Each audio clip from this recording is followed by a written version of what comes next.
د روزګان ولایت په ګیزاب ولسوالۍ کې د حکومت په خپله بودیجه د 90 میلیونه افغانیو په ارزښت دغه پل جوړ او ګټه اخیستنې ته وسپارل سو. ځایي مسؤلین وایي دغه پل 110 متره اوږدوالی او 9.4 متره پراخوالی لري چې د رغېدو چارې په 8 میاشتو کې بشپړې سوې. افغانستان د اسلامي امارت د ټولګټو وزارت لخوا څخه بودیجه ورته ځانګړې سوله د 90 میلیونه افغانۍ په مقابل په بدل کې په قرارداد باندې ورکول سولو او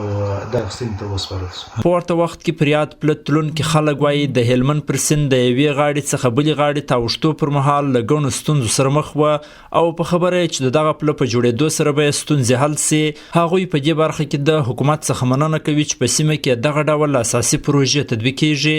پله منه په برابر باندې منه د ټول ملت د ټول ولس د دې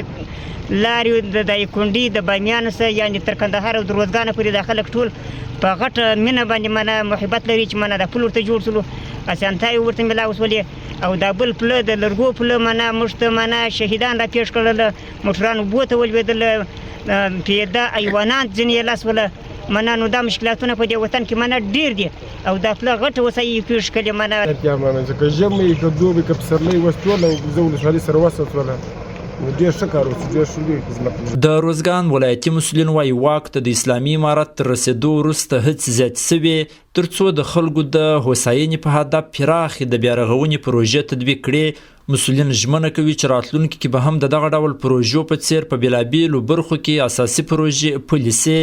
د اسلامي امارت مسؤلین چې دغه ته ډېر ژمن دي دغسې پروژو ته چې نور هم